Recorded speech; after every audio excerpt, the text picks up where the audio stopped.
people like me. You need people like me so you can point your fucking fingers and say, that's the bad guy.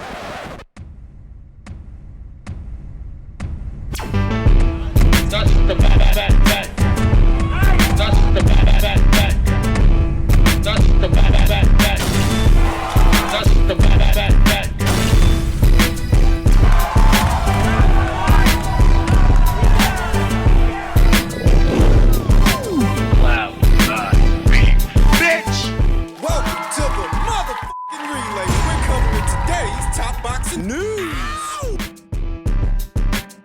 Okay, we'll start with this. Jarrell Miller's trainer wants him to compete at around 280 to 300 pounds. He wants him to shed some excess. He wants him to lose some weight. Jarrell Miller really is one of the bigger, one of the heavier heavyweights in today's heavyweight division. It was a painful night for Miller, as he was stopped in the final round by Daniel Dubois. Aureliano Sosa, Miller's trainer, couldn't believe his eyes. The two worked hard in the gym, according to the longtime coach, but nothing was clicking. Of course, some credit has to be lobbied in the direction of Dubois. However, Sosa believes that it was the excess weight Miller was carrying around that led to his downfall. I don't think he was hurt. He was just exhausted, Sosa told BoxingScene.com when trying to explain the knockout loss. The weight definitely played a big role. It was a little bit of Dubois. He was moving a little more than we thought he would, but the weight was an issue, and for some reason, the conditioning dropped after the third or fourth round. What else? What did Miller weigh in that fight? 300 and change, 325, 345, whatever it was at that weight.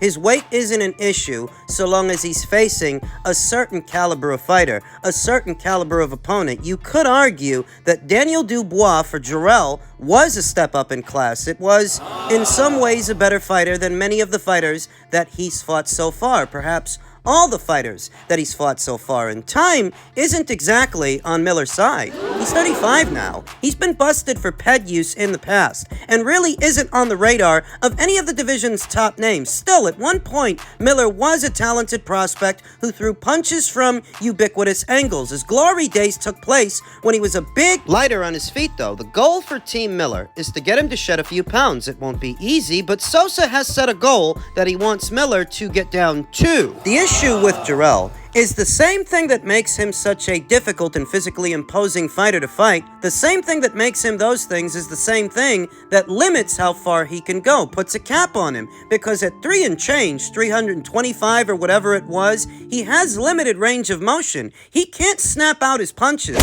the same way another fighter can. Well, he can barely drive his punches because he can barely move. So even if there are 300 plus pounds, 300 and change, behind every single punch that he throws, and every single punch that he lands, it takes something out of him just trying to get those punches out, and he can't snap them out the same way another fighter can because he's got limited range of motion. Thus, his trainer wants him to lose some weight, shed some pounds, but shedding some pounds for Jarrell may be the least of his worries at this point, as he appears to have landed himself in some hot water. Jarrell Miller was arrested in Florida, charged with carjacking, burglary, with assault and/or battery. Jarrell Miller's 2024 has gotten off to an even worse start than 2023 ended for the heavyweight contender. Less than 2 weeks after suffering his first professional loss to Daniel Dubois, Brooklyn's Miller was arrested on Tuesday in Hollywood, Florida. According to an arrest report released by the Broward County Sheriff's Department, Miller was charged with carjacking without a firearm or weapon and burglary with assault or battery. Miller, 35, remained in custody as of early Wednesday evening. His bond was set at $30,000. Jarrell is a bully. That's how he fights. That's how he fights in the ring, and that's how he behaves outside of the ring. Don't forget that ahead of the Day of Reckoning show, he tried to put the squeeze on Eddie Hearn, threatened him. But what's a professional fighter accomplish in threatening a non-fighter, a non-boxer, a promoter? What are you mad at him for? You're the one that tested positive for all those banned substances. What do you expect him to do about that? You're mad at him when he should be mad at you, to promote that show and to try to sell it. It costs money. What are you, mad that he didn't support you? You're making yourself out to be the victim because you tested positive for not 1, not 2, but 3 banned substances. The exact same thing happened right after that. It did. In what was supposed to be his top-ranked debut, I don't see Jarrell Miller going off on Bob Arum the way he tried to go off on Eddie Hearn.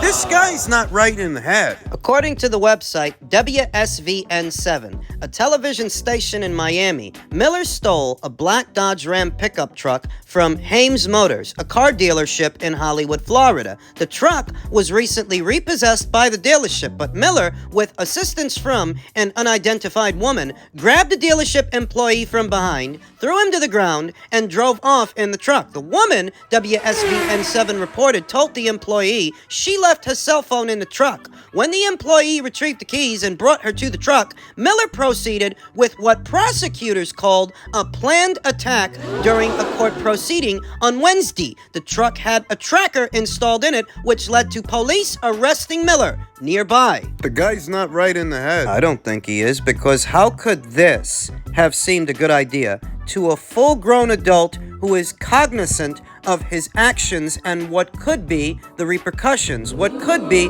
the consequences? So you thought you were just going to drive off the lot with the truck they repossessed, and nothing was going to happen after that. Are you a moron? His arrest is the latest in a string of self-inflicted problems for the besmirched Miller outside of the ring. Miller was infamously removed from his shot at then-champion Anthony Joshua's unified titles April 2019 because he tested positive for 4 banned substances. The pet ordeal costed Miller an approximate $5 million payday and led to his late replacement, Andy Ruiz, stopping Anthony Joshua in the 7th round of their June 2019 bout at Madison Square Garden in New York. He's been trying to get back to that AJ fight ever since with little success. This guy's not right in the head. And there's a lot of that going around. When you hear about Jarrell Miller's arrest, when you hear about Jermall Charlo's arrest, apparently he assaulted a family member, as audio of him bragging about punching his girlfriend in the face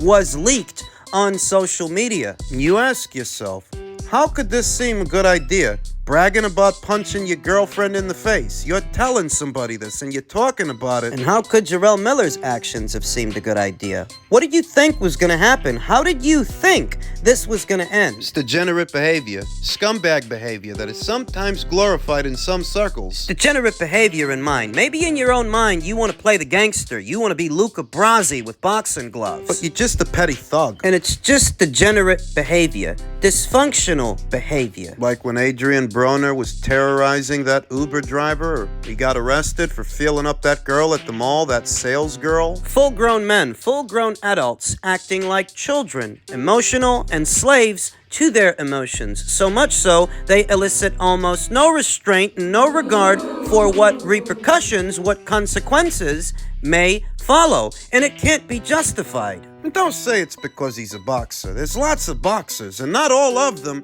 end up in hot water the same way some of these other guys do. No, the short answer, the concise one, is that some of these guys are scumbags. In all the same ways that some people are scumbags, some boxers are scumbags. With a lifestyle obsession, what they wish to emulate, Degeneracy. which in their own mind seems to be some kind of a virtue or a character strength. It's a character flaw. You're in your mid-30s. You're too old for that shit. Thus, Jarrell Miller has bigger problems on his hands than what number pops up on the scales when he steps up to it. This could get ugly. The guy's a piece of shit. And you don't polish a piece of shit to try and make it look better. You can't polish a turd. The only way to deal with a turd is to flush it down the toilet. Yeah. End of.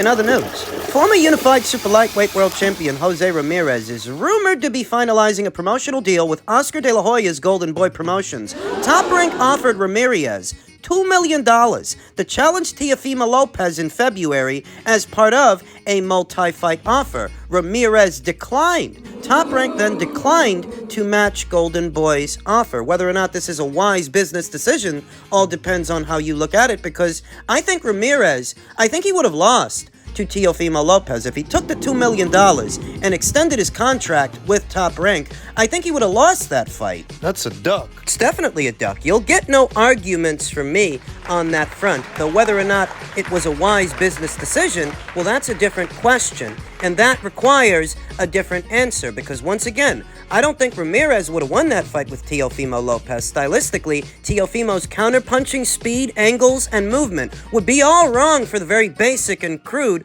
Jose Ramirez, who is little more than a slow-footed pressure guy, a slow-footed pressure fighter. Boxer puncher versus pressure fighter, counter puncher versus pressure fighter. That tends to favor the boxer puncher, the counter puncher. That matchup would have favored Teofimo. You know that I'm a little bit surprised that it was Ramirez who walked away, given what he was offered, $2 million and an extended contract with Top Rank. I would have thought that Ramirez wanted that fight. Then again, this is Jose Ramirez, who spent a long time avoiding a Regis Prograis fight. Thus, I'm not surprised that he also avoided a Teofimo Lopez fight. Jose Ramirez, like Arnold Barboza, is managed by Rick Merrigan, and it seems that Rick is funneling his fighters over from Top Rank to Goldenboy. The situation is a little bit different when it comes to Arnold. You see, Arnold wanted that Teofimo Lopez fight. With Arnold, it's like Top Rank ran out of ideas for this guy, because while he might have wanted the Lopez fight, Lopez didn't want to fight with him. I think it was after the Campas fight, Lopez's fight with Campas, that he said immediately after the fight he didn't want to fight that bum, in his own words. He didn't want to fight that bum, Arnold Barboza. In any event, Arnold couldn't get the time of day from Teofimo, whereas Jose, he could have got it, and $2 million in the process, but he didn't want it. I feel like what Jose wants is to be matched a bit softer, and he aspires to do that by migrating from Top Rank over to Goldenboy, per a tweet from Mike Kopinger. As was reported in our Top 100 Boxer story last month, Jose Ramirez is headed to Goldenboy on a multi-fight deal. The former champion's first Goldenboy Promotions bout could come in March versus the winner of Saturday's fight between O'Hara Davies and Ishmael Barroso. Ramirez signed with Top Rank out of the Olympics, and up until now, that's been his career-long promoter. Now do you see why I said Regis Prograis was right not to go over there? You may be thinking to yourself, Regis Prograis just lost a lopsided decision to Devin Haney. What the hell are you talking about? What I'm talking about is that Jose Ramirez was just offered very good money for a Teofimo Lopez fight, and he walked away from it. So if Regis Prograis had gone over there in pursuit of a Ramirez fight, what do you think would have happened? What? Do you think Jose would have fought it? No. $2 million and a multi-fight deal was not enough to get Jose in the ring with Teofimo. So what the fuck would you have had to offer him to get him in the ring with Regis? He never wanted the Regis Prograis fight. And if Regis would have went over there in pursuit of him, he would have been left holding the bag. With no fight. Wouldn't have gotten anything out of that. Whereas with Devin, granted that he lost his belt and lost the lopsided decision to Devin, at least he got to make some money, some good money. Could going to Goldenboy Promotions reinvigorate the career of Jose Ramirez? And it might. Even though I feel he ducked Teofimo Lopez, you'll get no arguments from me there. It being a good business move, that's a different question. Stands a better chance of beating O'Hara Davies or Ishmael Barroso than he would have stood of beating Teofimo. He wasn't going to beat Teofimo. But if he beats O'Hara Davies or Ishmael Barroso, whoever wins this weekend, that lines him up for a title, the WBA title, Rolly Romero's title, to be exact. And I don't think Rolly's about to cross over to Goldenboy. In all likelihood, they're going to put pressure on Rolly to either fight or cough it up. In a word, if Jose wants to fight for a title, he stands a better chance of winning one at Goldenboy than he did at Top Rank. And in that way, even though he outright ducked Teofimo, for him and his limited skill set, this was a wise business decision. It's not that I support it, it's that I understand it. I get it. Teofimo was gonna fuck you up. You can't win a title from him. So you bailed. In other news, north of Junior Welter at Welter,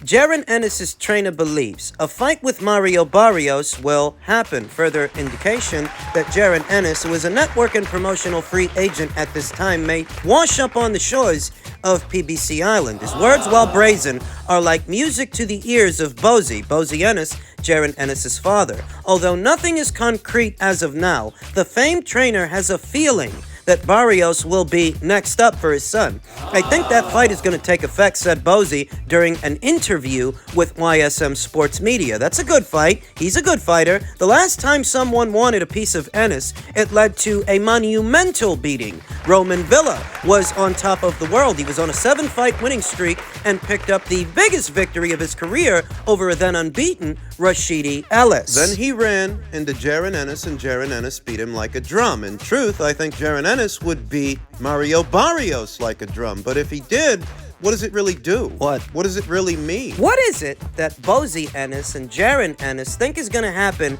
if they fight Mario and beat him? Mario's already been knocked out by Javante and outpointed by Keith Thurman. His signature win is a win over an inactive Yordanis Ugas coming off a knockout loss to Errol Spence Jr. off a year of inactivity. That's the best thing Mario Barrios has done. And if Jarrell Ennis fights him and beats him, what is it that Bozy and Jarrell think is going to happen after that? You think you're going to ascend to superstar status? You think you're going to become a big draw after that? Cameron Duncan, Jarrell Ennis' manager for a while, he passed away this week. It was Rick Glacier that broke the news, and he was less than gracious when he did it. Now put your thinking caps on, kids. Jarrell Ennis had some kind of an arrangement with Showtime, but now Showtime is out of boxing. His longtime manager, Cameron Duncan, unfortunately, he recently passed away. So that means Jarrell Ennis is free to go wherever he wants to go and do whatever he wants to do. And this expressed desire, this enthusiasm towards facing Mario Barrios, who's a PBC guy, the writing is on the wall. And the feeling is mutual.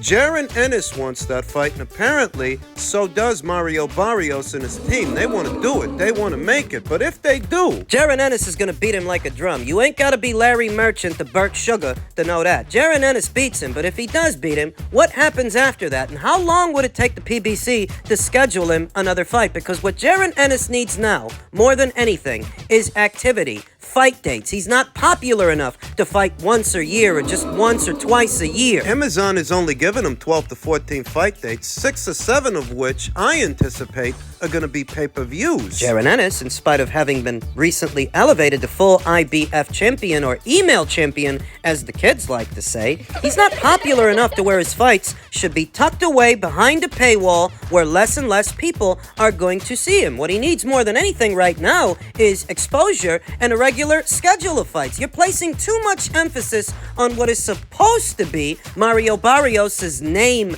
value. What value? Because Javante knocked him out? Because Keith Thurman outpointed him? Or because he beat an inactive and old Yordanis Ugas who was coming off a loss? What name value? What, because he's a familiar name? Andre Berto is a familiar name. Robert Guerrero is a familiar name. I don't think he would get access to Mario Barrios, who is a PBC fighter. I don't think he gets access to him without entering into some kind of arrangement with the PBC. And if you enter into an arrangement with them, who knows how long it'll take them to schedule your next fight after the Barrios fight, because it ain't like they got all that many resources. But if that's what he wants... Eddie Hearn and Matchroom expressed an interest in signing Jarrell Ennis. They have a high opinion of him, though ultimately, Jarrell might trust Al Heyman. He might trust him more than Eddie. The dreams of becoming the next Floyd Mayweather and everything Al did for Errol Spence Jr. You see how he turned out. It's his career. He can do what he wants. I just don't know how active he's going to be if he goes over there.